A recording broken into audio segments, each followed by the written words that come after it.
സിമ്പിളായിട്ടൊരു lunch റെസിപ്പിയാണ് ഇന്നത്തെ special.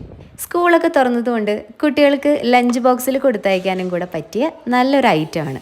ജീരകശാല അല്ലെങ്കിൽ കൈമ റൈസാണ് ഇതിന് യൂസ് ചെയ്യുന്നത്. ആ അരിക്കൊരു പ്രത്യേക മണവും രുചിയും കാണും. 1 കപ്പ് അരിക്ക് 2 കപ്പ് വെള്ളം, ഇതാണ് കണക്ക്. അപ്പോൾ ഇനി നമുക്ക് ഉണ്ടാക്കാം.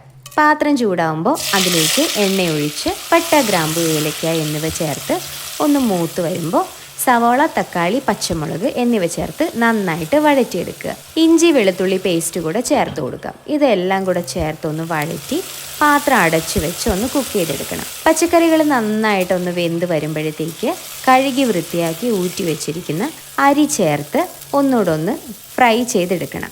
ഇനി ഇതിലേക്ക് തിളപ്പിച്ച വെള്ളം ഒഴിച്ച് ആവശ്യത്തിന് ഉപ്പും കൂടെ ചേർത്ത് എല്ലാം നന്നായിട്ടൊന്ന് ഇളക്കി യോജിപ്പിച്ചെടുക്കുക. ഇതിലേക്ക് ചിക്കൻ ക്യൂബ്സ് കൂടെ ചേർത്ത് കൊടുക്കുക. അത് ഓപ്ഷണലാണ് കേട്ടോ. പിന്നെ ഒന്നുമില്ല, ഒരല്പം കറിവേപ്പിലയും കൂടെ ചേർത്ത് അടച്ചു വെച്ച് കുക്ക് ചെയ്തെടുക്കണം. മീഡിയം ഹൈ ഫ്ലെയിമിൽ വേണം ആദ്യം കുക്ക് ചെയ്തെടുക്കാൻ. പിന്നെ വെള്ളമൊക്കെ ഒന്ന് വറ്റി വരുമ്പോഴത്തേക്ക് ലോ ഫ്ലെയിം ആക്കിയിട്ട് വീണ്ടും അടച്ചു വെച്ച് കുക്ക് ചെയ്തെടുക്കുക. വെള്ളമൊക്കെ നന്നായി വറ്റിയതിന് ശേഷം എല്ലാം ഒന്നുകൂടെ അമർത്തി ചേർത്ത് അടച്ചു വയ്ക്കുക. സ്റ്റൗ ഓഫ് ചെയ്യുക. കഴിഞ്ഞു, റൈസ് റെഡി ആയിട്ടുണ്ട്. ഇതിൻ്റെ കൂടെ കഴിക്കാൻ ഒരു ഫ്രൈഡ് എഗ്ഗാണ് ഉണ്ടാക്കുന്നത്. പുഴുങ്ങിയ മുട്ട നേരെ പാതിയാക്കി മുറിച്ച് വയ്ക്കുക.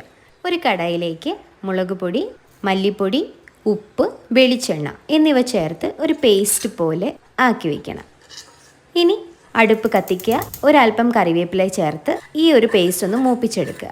ഇതിലേക്ക് പുഴുങ്ങിയ മുട്ട ഇതേപോലെ കമഴ്ത്തി വയ്ക്കുക. തീ നന്നായിട്ട് കുറച്ച് വയ്ക്കണം. ഇനി ഇത് പതിയെ ഒന്ന് ഇളക്കി കൊടുക്കുക. ഒരു സൈഡ് ഏകദേശം ഒന്ന് ആകുമ്പോഴത്തേക്ക് സ്പൂണ് കൊണ്ട് എല്ലാ മുട്ടയും തിരിച്ച് വെച്ച് വീണ്ടും ഒന്ന് ഇളക്കി യോജിപ്പിച്ചെടുക്കുക. കഴിഞ്ഞു, നല്ല സ്വാദേറിയ ഫ്രൈഡ് എഗ്ഗ് കൂടെ റെഡിയാണ്.